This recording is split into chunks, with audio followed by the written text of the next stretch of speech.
So why does some metal sound like this? And some like this? How do we get from Elvis to Nurgle? The real question, what's the story of metal?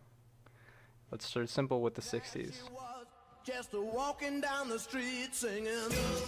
60s rock renaissance bands began to create heavier and moodier songs, Rolling Stones with Paint It Black and the Beatles with Helter Skelter. These songs were influential, but we can trace metal back further than that. A lot of people agree that one progenitor of the sound to be James Cotton in the song Cotton Crop Blues.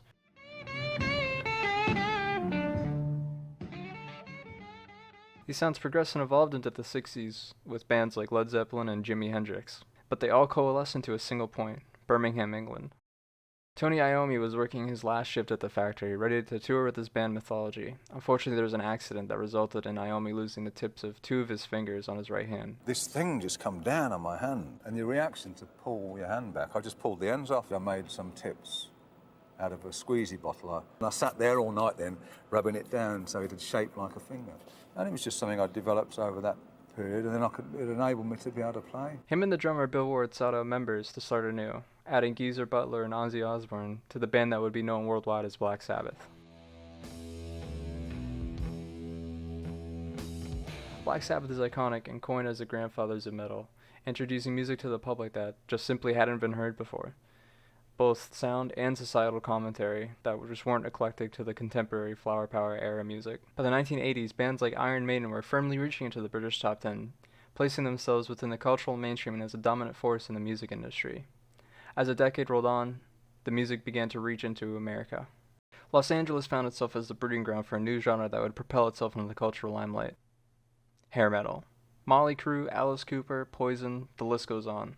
Being the first form of metal to get an album on #1 on Billboard 200, hair metal was so prolific in fact that in '85, artists from bands like Twisted Sister were giving testimony in Senate against the PMRC trying to censor the genre.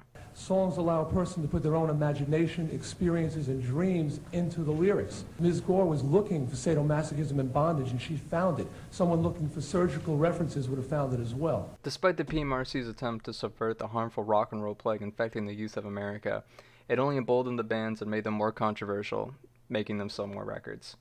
Surprisingly though, in Los Angeles, there was something completely different brewing in the genre.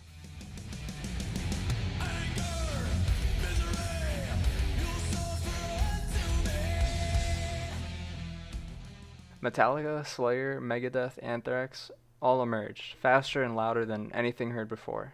Thrash turned all notions of what metal could be up a notch.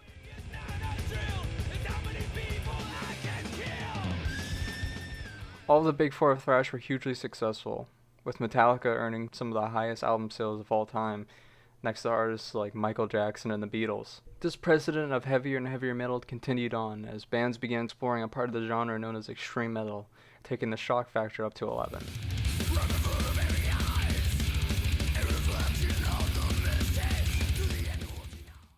Death metal bands began forming in the mid-'80s, with the first bands being San Francisco's Possessed in '83 and Florida's Death in '84, producing blast-beated, guttural vocaled underground hits.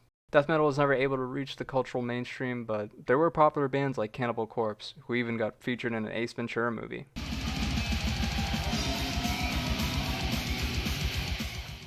At the same time in the EU, Norwegian dudes in corpse paint were burning down churches, selling bits of their friend's skull who committed suicide, stabbing each other 23 times to death.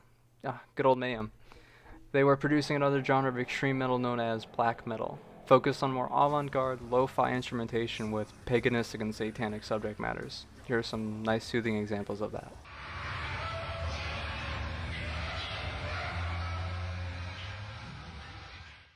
You could make hours of film on just the band Mayhem, and people already have. Check out the documentary Until the Light Dies or Lords of Chaos. Into the 90s, hair metal had already begun to fade, and thrash was losing its place to grunge metal with bands like Nirvana and Dead Kennedys. There are other bands like Pantera carving out new genres like groove metal. But grunge was at the top, and thrash had begun to fade back into obscurity. This wasn't the end for metal, though. The late 90s produced a fusion of hip-hop, rap, hardcore, and heavy metal that many love and even more hate. Dave Mustaine from Megadeth even said that he'd rather have his eyelids ripped out than listen to the new genre. Eyelids Are Not New Metal exploded into cultural relevancy, with the apotheosis of the genre being in forms like Slipknot's Iowa, Korn's Follow the Leader, System of a Down's Toxicity, and Linkin Park's Hybrid Theory. From the 2000s onward, metal continued to enjoy popularity and success, with bands like Killswitch Engage and Bullet for My Valentine reaching high into the billboards. Nu metal's death also gave way to another genre, Gen, with its syncopated and polyrhythmic guitar instrumentation being attributed to Meshuggah's guitarist.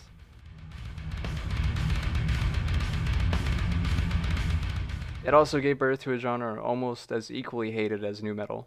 Deathcore was an amalgamation of blast beats, growls, and slammy breakdowns, which for some reason a lot of people didn't like. The genre was heralded by bands like Thy Art Is Murder and Suicide Silence. Despite the Nickelback treatment from the metal community, both bands were able to reach into the Billboard 200s. From the 2010 onwards, there haven't been huge shifts in the metal scene. There are interesting stories to come out of it, like Lamb of God's Randy Blythe, who accidentally killed a 19-year-old by throwing him off stage in 2010, or in 2014 with As I Lay Dying's frontman being arrested in 2014 for attempting to hire an undercover hitman to kill his wife. Even though there haven't been huge shifts in metal, the scene has continued to produce subgenres and sounds so vastly different from each other, it's hard to call it all metal. From Camelot to Archspire, what really is metal? Well, like all music, it's an expression. From religion to war, from heartbreak and depression, all the thematic elements and different instrumentation being so different, a good comparison would be the spectrum of color. If you haven't listened to metal before, I'm sure there's some combination of avant-garde, black doom synth pop, or Japanese metal reggae ska punk band that will interest you. And yes, that exists, and they're called Sim, and they're pretty good.